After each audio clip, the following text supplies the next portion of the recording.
Hi అండి, welcome back to our channel Samedha vlogs. పిల్లలకైతే half day school start అయినాయి కదండి. పిల్లలు ఇంటికి వచ్చేలోపు చల్లగా ఇలాగా సగ్గుబియ్యంతో డెజర్ట్ చేసి ఇచ్చాము అంటే వాళ్ళు కూడా చాలా హ్యాపీగా ఫీల్ అవుతారండి. దీని ప్రిపరేషన్ కోసం అయితే ముందుగా నేను ఒక బౌల్లోకి సగ్గుబియ్యాన్ని తీసుకున్నాను. ఇక్కడ నేను లావు సగ్గుబియ్యాన్ని అయితే తీసుకున్నానండి.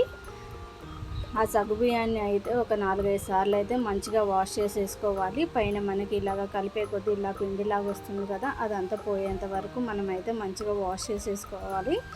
ఇలా వాష్ చేసుకున్న సగ్గుబియ్యంలోకి అయితే ఇప్పుడు నేను వాటర్ అన్నవి వేసేసుకుంటున్నాను. ఇక్కడ నేను 1 కప్పు సగ్గుబియ్యానికి 2 కప్స్ వాటర్ అయితే వేసేసుకొని 2 అవర్స్ అయితే నానబెట్టేసుకున్నానండి. 2 అవర్స్ తర్వాత ఇప్పుడు నేను ఒక ప్యాన్ తీసుకున్నాను. ఆ ప్యాన్ కొద్దిగా హీట్ అయిపోయిన తర్వాత ఇక్కడ నేను ఒక 200 ml వరకు వాటర్ అయితే తీసేసుకున్నాను. ఆ వాటర్ మనకి కొద్దిగా మరగాలి.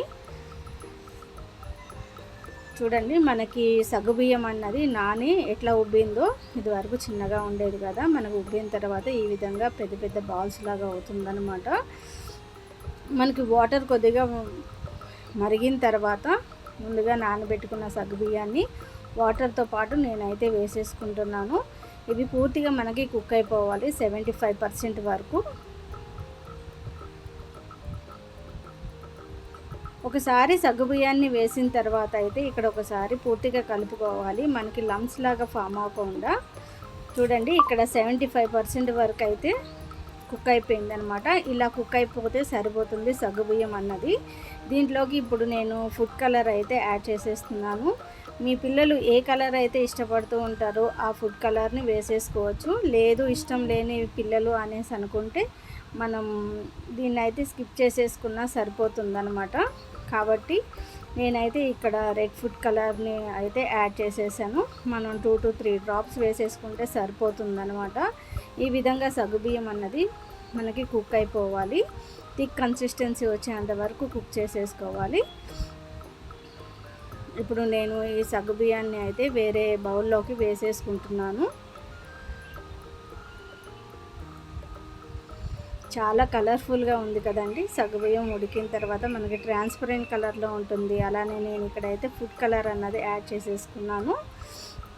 తర్వాత ఇక్కడ నేను ఒక బౌల్ తీసేసుకొని 1.5 టేబుల్ స్పూన్ వచ్చేసి నేను కార్న్ఫ్లోర్ పౌడర్ని అయితే యాడ్ చేసేసుకున్నాను. కొద్దిగా వాటర్ అన్నవి వేసుకొని మనం లిక్విడ్ లాగా ప్రిపేర్ చేసేసుకోవాలన్నమాట. ఇప్పుడు అదే ప్యాన్లోకి ఇక్కడ నేను ఒక 250 ml వరకు అయితే పాలన్నవి తీసుకున్నాను. పాలైతే మనకి ఇక్కడ బాగా మరగాలండి. ఈ మరిగిన పాలల్లోకి ఇక్కడ నేను ఒక 1/2 కప్ వచ్చేసి షుగర్ అయితే యాడ్ చేసేసుకున్నాను.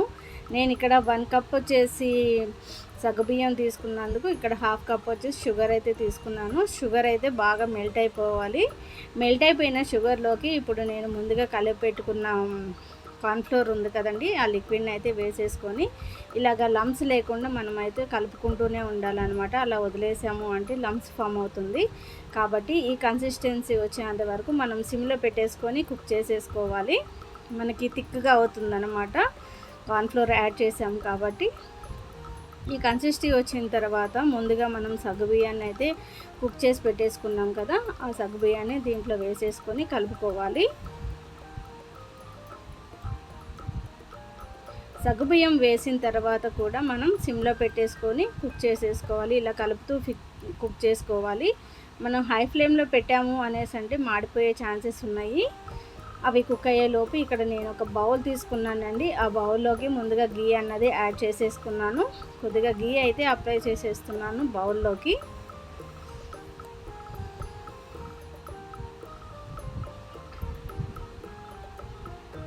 చూడండి, హార్డ్లీ ఒక 2 మినిట్స్లోనే మనకి చాలా థిక్గా అయిపోయింది కదా. ఈ కన్సిస్టెన్సీ వస్తే డెజర్ట్ చాలా బాగుంటుందన్నమాట. ఇప్పుడు నేను వీటిని ముందుగా గీ అప్లై చేసిన బౌల్లోకి అయితే వేసేసుకుంటున్నాను. మనం గ్యాప్ లేకుండా వేసుకుంటూ ఉండాలండి. వేసేటప్పుడే ట్యాప్ చేసాము అనేసి అంటే గ్యాప్స్ అనేవి రాకుండా ఉంటాయి, మనకి పర్ఫెక్ట్గా వచ్చేస్తుంది అనమాట. ఈ విధంగా ట్యాప్ చేసుకుంటూ మనం డెజర్ట్ని అయితే వేసేసుకోవాలి.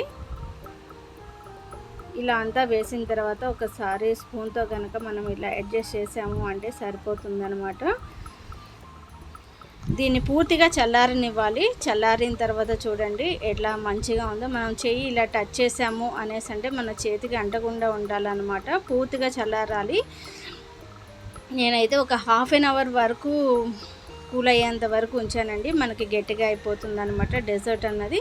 చూడండి ఇప్పుడు ఒక ప్లేట్లోకి వేసేసుకున్నాను. చాలా కలర్ఫుల్గా ఉందండి. పిల్లలు కూడా చాలా ఇష్టంగా తిన్నారనమాట. మనం పిల్లలు స్కూల్ నుంచి ఇంటికి వచ్చేసేటప్పటికి ఇలా డెజర్ట్స్ అన్నవి చేసి పెట్టాము. ఈ హాట్ సమ్మర్లో కూల్గా పిల్లలు తినడానికి కూడా ఇష్టపడతారు కాబట్టి ఇలా డెజర్ట్స్ ప్లాన్ చేస్తేనే బాగుంటుంది. కాబట్టి ఈరోజు నేను మా పిల్లలకైతే ఈ డెజర్ట్ అయితే చేసి ఇచ్చానండి. వాళ్ళు కూడా చాలా ఇష్టంగా తిన్నారనమాట. మనకు నచ్చిన షేప్స్తో అయితే మనం ఇలా కట్ చేసి ఇచ్చేయచ్చు. నేను ఈరోజు ట్రయాంగిల్ తోటి కట్ చేశాను అనమాట. మా పిల్లలు అయితే చాలా ఇష్టంగా తిన్నారండి. మీరు కూడా ఒకసారి ట్రై చేసి చూడండి. ఈ సగ్గుబియ్యం డెజర్ట్ అన్నది మీ పిల్లలు కూడా చాలా ఇష్టంగా తింటారు. సగ్గుబియ్యం అన్నది మెయిన్గా చలవ చేస్తుంది కాబట్టి ఈ సమ్మర్లో వీలైనంత వరకు ఇలా చేసి పెడుతూనే ఉండండి. పిల్లలకు కూడా హెల్త్కి మంచిది. పెద్దవాళ్ళు కూడా తినేసేయచ్చు దీన్ని. Thanks for watching.